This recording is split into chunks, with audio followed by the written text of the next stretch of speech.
Selamat pagi bosku, jumpa kembali bersama saya Cecilia dari Pilar Mas Investindo Sekuritas. Touch your heart, touch your profit. Nah, seperti biasa kita akan mulai saja nih market review kita hari ini, Senin 10 Januari 2022 dengan episode The Fed versus Inflasi. Maka dari itu jangan kemana-mana ya bosku, tetap di channel Pilar Mas Investindo Sekuritas. Touch your heart, touch your profit.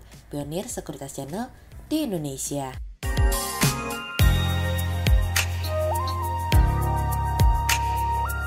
Seperti biasa kita akan mulai dari Global Economics Calendar. Ada berita dari US Change in Non-Farm Payrolls yang turun dari sebelumnya 249K menjadi 199K. Kemudian ada dari US Change in Manufacturer Payrolls yang turun dari sebelumnya 35K menjadi 26K. Kemudian ada dari US Unemployment Rate yang turun dari sebelumnya 4,2% menjadi 3,9%. Kemudian kita masuk ke Corporate News. Ada berita dari PT Metropolitan Land Tbk atau MTLA yang menargetkan perolehan marketing sales sebesar 1,8 triliun rupiah pada 2022 dari kontan.co.id. Kemudian ada dari PT Krakatau Steel Persero Tbk atau KRAS yang memulai aktivitas penjualannya dengan melakukan ekspor baja ke Pakistan dari kontan.co.id. Kemudian ada dari PT Mitra Pinastika Mustika Tbk atau MPMX yang catat peningkatan peserta lelang mobil bekas sebesar 10% dari kontan.co.id. Kemudian pada perdagangan hari Jumat tanggal 7 Januari 2022, IHSG ditutup menguat sebesar 47 poin atau 0,72% ke level 6.701. Kemudian kita akan masuk ke market review kita hari ini. Cerita hari ini akan kita awali dari usaha dari The Fed. The Fed telah berhasil menyatukan Partai Demokrat dan Partai Republik yang dimana mereka pada akhirnya bersatu dalam kata setuju. Pada pertemuan tahunan American Economic Association tahun ini, mereka sepakat berpendapat bahwa The Fed berada di belakang kurva terkait dengan pertarungan antara The Fed dengan inflasi. Mereka berharap bahwa inflasi akan melambat sesuai dengan perkiraan Bank Sentral, namun biar bagaimanapun inflasi akan terlihat tetap jauh di atas target yaitu 2%. Joseph Stiglitz, yang merupakan kepala ekonomi untuk White House pada zaman Presiden Bill Clinton, mengatakan kepada Bank Sentral untuk tetap berhati-hati. Dirinya berpendapat bahwa kenaikan tingkat suku bunga yang lebih tinggi belum tentu akan membantu untuk menyelesaikan masalah pasokan dan kekurangan pasokan global yang dimana telah memberikan kontribusi terhadap kenaikan inflasi. Ketua The Fed Jerome Powell mengatakan bahwa dirinya akan ditekan untuk mampu menghadapi inflasi pada hari Selasa nanti ketika dirinya bertemu dengan Komite Perbankan Senat untuk diajak dengar pendapat. Meskipun Powell seseorang yang memegang teguh dari Partai Republik, namun dirinya mendapatkan dukungan dari Biden untuk kembali memegang kepemimpinan The Fed untuk mendorong tenaga kerja maksimum yang luas dan inklusif. Yang menjadi perhatian pelaku pasar dan investor kali ini adalah inflasi yang dimana akan keluar pada hari Selasa nanti yang diproyeksikan akan berada di 7% kembali naik dari sebelumnya 6,8% mengingat adanya liburan Natal dan Tahun Baru kemarin. Furman, profesor dari Universitas Harvard, mengatakan bahwa inflasi akan tetap tinggi pada tahun ini dengan rata-rata berada di kisaran 3,2% dan khususnya pada tahun ini ada kemungkinan inflasi akan bergerak lebih tinggi dari rata-rata. Taylor, salah seorang ekonom, juga mengatakan bahwa The Fed telah jauh ketinggalan di belakang kurva sehingga menurut Taylor tingkat suku bunga harus berada di kisaran 3% hingga 6%, bukan berada di level 0% seperti yang terjadi saat ini. Dengan kehadiran kenaikan tingkat suku bunga, maka ada kemungkinan akan mendorong imbal hasil US Treasury juga akan mengalami kenaikan, dan hal tersebut yang dilihat oleh salah seorang profesor dari Universitas Stanford yang mengatakan bahwa lonjakan imbal hasil US Treasury akan terjadi lebih banyak nantinya. Salah seorang dari profesor di Universitas Columbia mengatakan bahwa kenaikan 75 BPS yang direncanakan sepertinya akan cukup apabila diterapkan pada pergerakan tingkat suku bunga tahun ini. Pergerakan tingkat suku bunga terhadap inflasi akan selalu menjadi salah satu persoalan yang menarik, karena pasalnya hal ini memberikan pengaruh terhadap pergerakan money flow di seluruh dunia yang tidak terkecuali di Indonesia. Apalagi seperti yang kita ketahui, kepala ekonom dari JP Morgan Chase di Amerika juga mengatakan bahwa ada potensi yang begitu besar bagi The Fed untuk menaikkan tingkat suku bunga sebelum pada bulan Juni mendatang. Proyeksi dari Deutsche Bank dan Citigroup yang berada di Amerika yang mengatakan bahwa proyeksi mereka terkait dengan pengangguran akan turun hingga 3,9% pada bulan Desember, yang dimana proyeksi tersebut merupakan yang terendah sejak sebelum pandemi. Meskipun The Fed menginginkan tingkat pengangguran berada di 3,5%, ada potensi di mana The Fed akan menaikkan tingkat suku bunga secara kecil, namun sering atau kenaikan secara cepat diikuti dengan lompatan tingkat suku bunga. Banyak konsensus yang mengatakan bahwa The Fed akan menunggu hingga kuartal kedua, namun tampaknya penurunan pada tingkat pengangguran membuat The Fed yakin untuk menaikkan tingkat suku bunga secara cepat.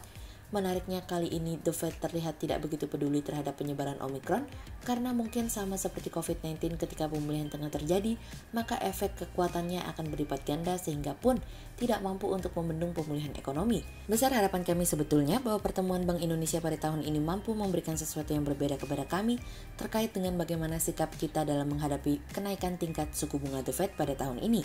Apabila dirasa pertemuan Bank Indonesia tidak memberikan keyakinan atau ketenangan, mungkin pasar akan koreksi setelah mendengar berita formalitas tersebut. Kemudian cerita selanjutnya datang dari lumayan loh. Bank Indonesia melaporkan posisi cadangan devisa pada Desember 2021 berada di kisaran 144,9 miliar US dollar. Posisi ini turun dari bulan November 2021, yakni 149,9 miliar US dollar. Namun demikian cadangan devisa tersebut masih tinggi, sehingga posisi cadangan devisa Indonesia pada akhir Desember 2021 tetap tinggi sebesar 144,9 miliar dolar Amerika Serikat, meskipun menurun dibandingkan dengan posisi pada akhir November 2021 sebesar 145,9 miliar dolar Amerika Serikat. Penurunan posisi cadangan devisa pada Desember 2021 antara lain dipengaruhi oleh kebutuhan pembayaran utang luar negeri pemerintah. Posisi cadangan devisa tersebut setara dengan pembiayaan 8 bulan impor atau 7,8 bulan impor dan pembayaran utang luar negeri pemerintah, serta berada di atas standar kecukupan internasional sekitar 3 bulan impor. Bank Indonesia menilai cadangan devisa tersebut mampu mendukung ketahanan sektor eksternal serta menjaga stabilitas makroekonomi dan sistem keuangan. Sehingga berdasarkan technical analisa kami melihat saat ini IHSG memiliki peluang bergerak menguat terbatas dan ditradingkan pada level 6.600 hingga 6.725. Level 6.700 akan diuji, koreksi mungkin terjadi, waspadai dan cermati ya. Berikut stock watch pilar emas hari ini ya bosku. Yang pertama ada dari Wika, kemudian yang kedua ada dari Ali, dan yang ketiga ada dari Sido. Berikut dua saham yang kami analisa hari ini ya bosku. Yang pertama ada dari MTLA atau PT Metropolitan Land Tbk yang menargetkan perolehan marketing sales sebesar 1,8 triliun rupiah pada 2022. Membaiknya penanganan COVID-19 dan program vaksinasi nasional tentunya memberikan harapan kondisi 2022 akan lebih baik dari tahun sebelumnya. Inilah yang memberikan manajemen optimis akan pencapaian marketing sales tahun ini. Di sisi lain, dukungan pemerintah yang kembali kebijakan perpanjangan insentif pajak pertambahan nilai atau PPN ditanggung pemerintah atau DTP untuk properti pada periode Januari hingga Juni 2022 ini, tentunya ini suatu kabar baik bagi sektor properti.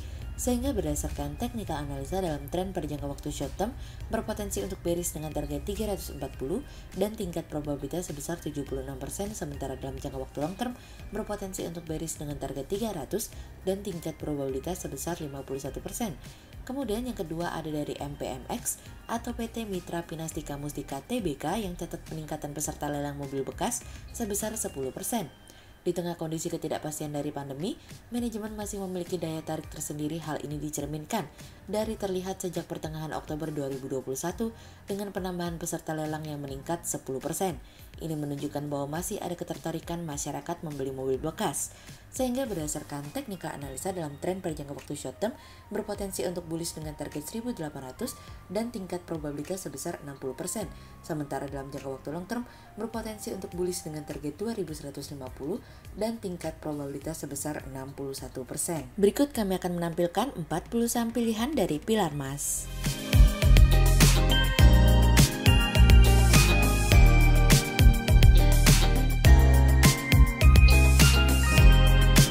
Sekian untuk review market kita kali ini ya bosku. Untuk info lebih lengkapnya bosku bisa download PDF dengan klik link di bawah video ini atau bisa juga langsung akses ke website kami di www.pilarmas-investindo.co.id.